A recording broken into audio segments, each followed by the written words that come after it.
let Jetsku know that he's still maybe left here. Jetsku understands that he's still in danger. Malabuka just waiting for some opportunities here. Now it's still quiet. Wakey, literally, that's how far this man is away from this fight. Making his way through. This is game 5 out of 6. Right now, Tayson's in the lead. Vino and Thomas HD. Malabuka, 15 points, 69th place. So that's how Jetsku seems to be always in danger of running into someone on the lower of the board here. This is the first time we're seeing Matzo here today. Matzo having a decent day, coming into this fight with 24th. And Matzo has been picking up elims here and there. The run so far, Matzo is at 21st, 19th, 60th, and 70th place, but so far 4 elims total for the day, averaging 1 elim a match.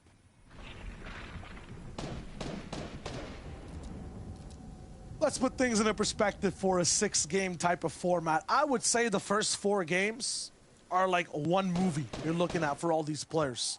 Has a very similar plot. You're trying to do everything right? And then this 5th game we're watching right now, Sancho, I'm kind of equating everything to a trilogy here, so it's the sequel. It's kind of the midpoint. These guys will change things. It has as much of an impact as those. That final game is the ending to that trilogy of 6 games. I know it doesn't make that much sense, but bear with me. The trilogy of 6 games these guys are playing. In this one, though, this is where a lot of that development is done on changing things. A lot of the things we were used to in the first 4 games, you know, expectation, subversion, it might change completely. So we'll see maybe Stompy, who's been a little bit more aggressive the entire time, slow things down and look for easier shots. We'll see Penix, who's been waiting for Jaku 24/7, right? And being patient, actually being the one taken out first. And so in the second movie, in this 5th game, we'll see a bunch of that change and surprises and big twists you might not be able to be used to seeing. And then that game 6, that final movie, Sancho, that's where things are the most memorable. You see the best, most legendary moments. In this one, though, I'm just expecting a lot of these players to do things differently. And we're looking to add another star to that championship walk of fame that's happening right here. Joku may not be that star today, but still making it this far in terms of earning his stripes in previous FNCS lets him know that he's still someone in that top echelons, that top 1%, so to speak, when it comes to the number of players in the EU region. Blackout in the distance, who normally comes in from Lazy Lake. But Joku has some work to do to move on through. We definitely have to keep an eye on the top 10. And yes, here he is. This is the top 3 that we're looking at. This is 3rd place in Thomas HD, sending out beams all the way through. And this is where his accuracy, I think, affords him a lot of freedom at in-game. This game will be a response to the 4 that he's played before as well. If we're talking about sequels, what is Thomas HD going to change in game number 5 that he hasn't done in the first 4 games? He's been looking to actually react to tall bases, take snipes, get damage, but at the same time, because of that, he hasn't been in control and at a spot to actually win out games or be at the best hype spots in half and half. Vino, meanwhile, Sancho, he's kind of hit in the shadows and maybe taking height where it works. He's been looking for retakes himself as well, but he hasn't been the point man, the front runner of the lobby. As a result, Tayson has so much room to work and just catch up with Vino at every moment you think that he has the advantage and opportunity. In this game, Vino will have to look to shut out another player, not just be a part of the shadows and then go into the light. He'll have to take control, but that comes with big risks. Vino, as you've seen that stat fly in, has the most elims in the top 15 in this, and that was 4th place Kenzel. Right in front of him, I don't know if you wanted to pick that fight. That is a 2-time DreamHack solo champion right in front of you. And of course, we all know Kenzel, all the way from the World Cup solos, coming in 30th place. So that's the old guard versus the new guard. My favorite thematic story when it comes to Fortnite. It seems as though every tournament, Shiloh, there's always a new name making some noise. You talked about those OGs, understanding who Vino is. But now, if Vino could add the signature championship underneath his belt, that will definitely, what I like about solos is like a great tryout for future trios or future kind of squad games, whatever that comes down the line. It's like, wow, this person did really well in solos. I know this person is he's very intelligent in his rotations, and he could get some eliminations, and he could get those viable storm tags when needed. As you see in the feed, Analyx taking down iDrop. It's funny you actually mentioned that as well, though, the whole, you know, you do well in solo, so pick you up, so people pick you up for team modes. I feel like when you're actually rolling in with that narrative, a lot of that doesn't happen a lot of the time. The solo's skill might not actually translate to team play as well. A lot of stuff you have to do in solos is very selfish. A lot of the times you have to play for yourself. A lot of the times comms aren't involved either. So these guys, they have that raw skill that's coming in and definitely will be in the points to, you know, be curating that skill. But, you know, some people have both sides of the coin available. Kinzel, very good in team modes, very good in solos. They have the whole package.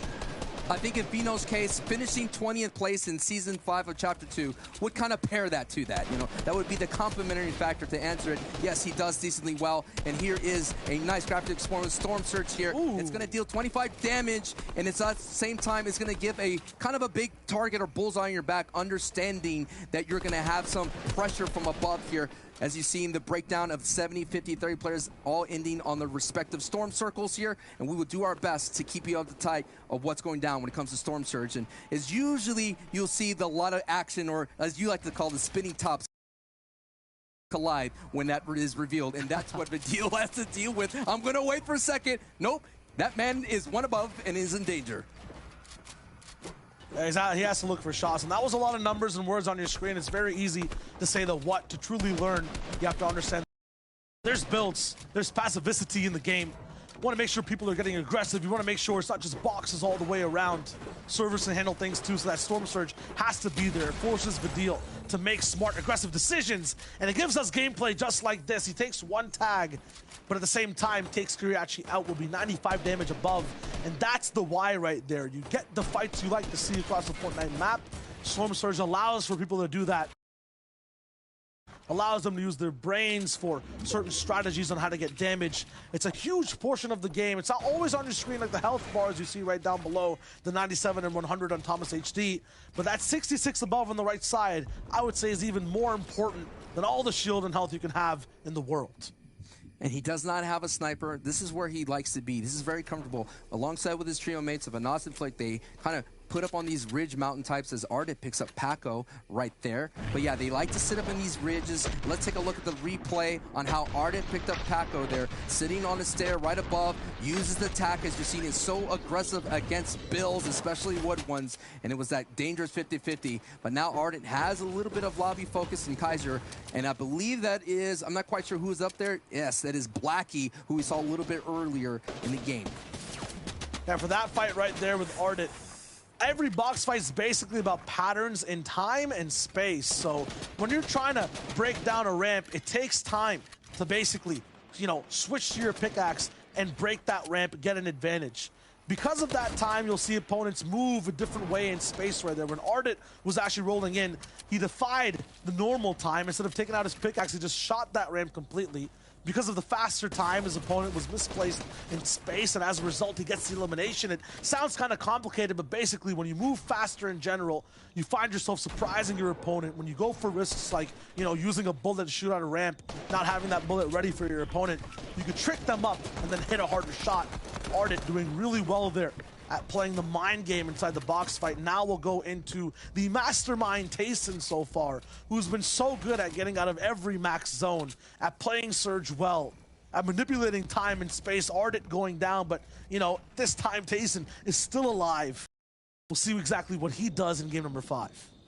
Tayson's day has been phenomenal with only one hiccup at the start, finishing 91st place with 0 elims. And after that, 1st, 2nd, and 5th place. Nebs, on the same kind of a track of consistency, only had one hiccup here, but he had one victory royale with 4 elims. And that is the kind of games that Nebs has been having. Now we're on board here with Blackie, one of those middle-of-the-pack people that could have that potential to move up the leaderboard with a decent game here. And that's all you're looking for when you got 2 here. Vidil. The decent game is just not there. Cammy just survives a Blackie sniper shot his way. As we're seeing everybody making their movement towards the safe zone here. Mawaka, a name I haven't said today, he's alive. Irezumi, who's been taking out the names of the region, still alive. Mexi here is right above Thomas HT. But here is Hen, the one that had the most insane movement of the day with 9 eliminations leading the day. Hen so far with 0, but you can't count this man out. At the same time, in 6 games, you can't just choose one to define you. You have to have consistency across the day, and this is the trickiest part of this entire solo showdown, getting from that 4th to 5th zone, getting into half and half. every single 5-meter distance multiplies by 10 into 50 because of all the shots and pressure you have in front of you. This is not going to be a smooth-flowing river for him to get into the game. He has multiple different opponents and builds in front of him to move through. Even Fasroki, who's looking so comfortable in builds, will have to put down pressure on the Stompy and take that close-range fight. This degrade pump, I mean, it's going to be hard to hit big bangers with that one. It's going to be tough for this man to play his close-range aggressive style. He's going to have to be really accurate. Miro getting Elim on Shaco, so you're hearing the sounds of the attack. And Fasroki, this is what he's been doing all day, just picking at people, trying to triple him out down below. He's going to have to retreat back into his build just for a brief moment, dip into the minis and the bandage just to hold on. Verox takes out Stompy in the feed, and it looks like the other player that's just above him does not want to be aggressive and chase down Fasroki, and that gives him a moment to breathe. Now, look at all the other people here on the outskirts and the outer regions here. Savage, someone just threw down a mark to let them know, and look at it. This whole region has to make a close to max rotation, and that person is Savage right now, is one of them. Savage is in big danger of going down with only one corn for white heals here, and a Nos in his grill, and a Nos picking up Hottie and Savage in 2 blinks of an eye. Anas is too good at picking up the scraps, and today Savage has been having trouble with that pressure, reduced to mere morsels to just get picked up and eaten. Unfortunate for Savage overall. Grey Angel, though, Shaco's, a lot of people who are used to mimicking other players and their strategies, their positions, they're just thriving so far today. Reason picks up Swag, who's been active, but Grey is the first one to pad out in front of 48 other people and only get shot twice. This man is mad, but that craziness gets him one of the best positions in zone. And time to pop to get to 200 HP, pop all his shield right now. Here comes opportunity to find a high ground here. Vino, the recycler of pads, it seems, is another free ride. No eyes are looking their way because they're too busy boxing up. And now Vino, who's close to height right now, and with the slurp fish, he could definitely have another high placement game. Right now, for this end game, in game number 5, it's all about Vino versus Tayson. Where will both these players end up being? Will they start off on height? Who will go down first? That will dictate who comes into the lead in game 6. They were both tied in right going into this match here, both at 90. Right now, Vino with 94 points right here, and we're going to definitely take a look at Tayson here. Vino with 1 elimination in this game, but does not have a lot of firepower in his inventory. That's going to be a danger here. Repsguard in the cone next door. He's going to send some beams the other way, and here comes Janice. Janice, the 2-time FNCS champion, slows down Vino's aggressiveness, and now you're seeing the tale of 2 stories. You have 2 kind of groups of players, solos on 2 shores here, and looks like one of them is only going to benefit from the first moving, and that is the minority, and Chapik is definitely sitting in one of that front, so expect some beams to go the way through as the majority of the server have to figure out how to make this rotation. Tayson might be down now as all in the game, so it could be all up to Vino to roll all the way through and actually take the lead off of game number 5. Janice will try to make his duel's legacy actually survive here in the 5th game. He's gatekeeping a lot of players, not landing absolutely all the shots, and is going to go right into his sights, but actually avoid all the shots. Refsguard's the one who's eating up a majority of the pressure out of all shields. Mwaka down below, and milking this position as fast as possible. Why? The spicy fish, Sancho. He's ready to keep going. He's still pushing on, and he takes out Vino. Oh my goodness, Janice, I thought he was sitting there a little too long on that perch here, but just sitting there just a brief moment, was able to catch Vino, so our top 1 or 2 are out. That's going to open the door for Thomas HD and Kinzel. Kinzel picks up an elimination there on Matzo. Matzo is out. Kinzel with this first elim of this match here, getting closer and closer to some big placement. Now we have to figure out where the next zone is going to be revealed. It is Reason on height. Irez is going for that desperate take for high take, and then that's going to be an opportunity for Reason to find that elim. 95 points is the lead right now, but both players who are there are kind of out of the running for game number 5. That maximum amount of placement, the VR, but as well as the elims. Chapix and Teak mid-air fight, no shots landed, and he boxes up a pad right in front of him too. Oh no, this has to be a very, very fast and precise edit for Teak here to move in, and boom, it's perfect. He moves all the way to the front side of the zone. As he does that though, Blackie takes over height, stops down Savage. Reason does not have enough of the damage to keep up at the same time. 70 players alive. Kinzel is up to 73 points, taking out game 4's winner, Nebs. He's taking every single person that has a chance to steal away points is just out of the running. With 75, he needs 20 more to catch up to our first place spot. That is it. It's on the line right there. This is match 5, and Kenzel's getting closer and closer to the top 3. Has his sights on Michael. Michael just avoiding the pressure here. Now Kenzel with the edit here. Blackie's at high. Seti's on the front side. Janice on the bottom on the low ground on the front side of the storm. And right now Michael's going down, and Kenzel having to make a big leap coming from height. But let's see if he's going to be able to pick up Knifer. No, he has to turn his attention and move forward because he cannot stay too much on the backside. 5th height retake comes through, and now Reason holds the crown. At the same time, it's taken him a little bit of time to get it fitted to his head. Finally, there on height. It'll be tough for him to exercise this man right there, 2 layers below. Tripper is looking for the big shot. It's sneaky, and Janice gets clapped in front of him. He's looking for the back-to-back steals an AR, and now has the big firepower to play low ground in the zone. Moving around the left, Tripper really good at playing these spots. He's solo. He's looking for the clutch. It'll be up against 3 different players. Looks like Kenzel went down. Reason coming in from 60th place. This is another pop-off game that we're watching right in front of us. Tripper here sending in the pressure on the low ground, but it's Reason with 5 eliminations there with only 1 build. Looking down below, another Elim. Actually, Reason picks up Sapphic, so another Elim going over to Reason. Reason with the tags on Tripper. He's going to be able to close this out. It's a 1v1, and he does. 7 eliminations and the victory royale. What a great finish, and he really needed that game. Only 18 points after match 4, and look at the glow up from a veteran of the EU region, Shayo. A holy beam from above just takes down Seti completely. The hardest part of this game, the main focus for Reason, was getting height. Everything after that was a bonus, a mini game, and this man had the high score, still goes down, gets that final Elim. Huge from him, but what a funny game in general, Sancho. It started out so weird. It feels like everyone was still serious, had all their changes. What's left now is the end, the game 6 that's coming up. Everyone has tried everything different. They'll be all on the line here to see who becomes our solo showdown champion. You said it, game 6 is just around the corner, but we're not yet done breaking down game 5. We have Reese, Levin, and Zeke to do that. Let's go. Guys, thank you so much. My goodness, this was, Levin, Reese, this was a very interesting game.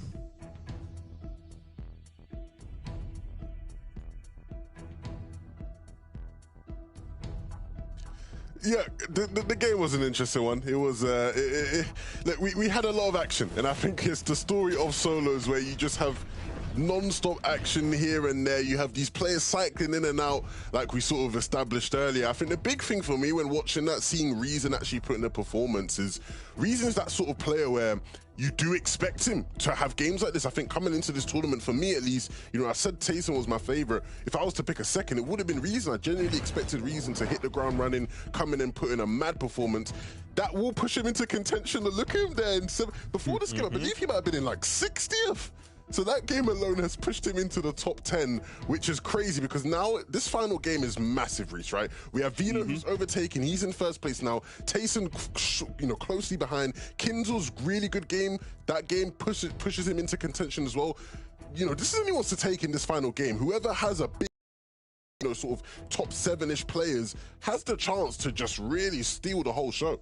Yeah, let's be real. Coming to the final game, we want to see who wins this tournament. We're not sitting here thinking who's going to come 5th, who's going to come to 10th. I know those are huge prize pools, huge moments for these players too, but in this moment, we need to look at who is going to win. Vino and Tayson right now, only a 3-point difference between them. The last game was actually such a surprise because they both ended up being eliminated so much earlier than we thought they would, right? This was way, way deeper than they've been kind of in the previous games, getting top 5 so repeatedly. And that allowed Kinzel and Tripper to kind of catch up at that moment, be super close to them in the leaderboards to be able at that moment, right, to be in the contention. But because before this, they really were close, but not saying, okay, these guys could win it. So going into the next game, we have to keep an eye out for these players. We have to keep an eye out for Vino. We have to keep an eye out for Tayson, Kinzel, these players who are in the top 5 who have the ability to be able to win the entire tournament.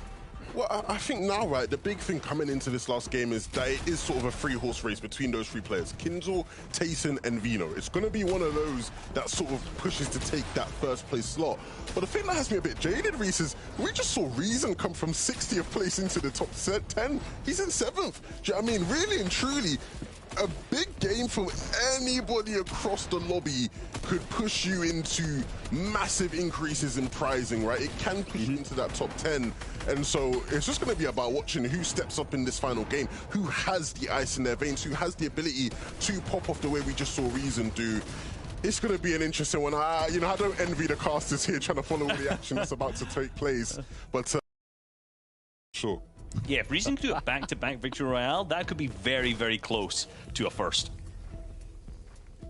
At least like a top 5, right? You know, like it's pretty close for sure. And I mean, that's the biggest point game we've seen on the day. 44 points.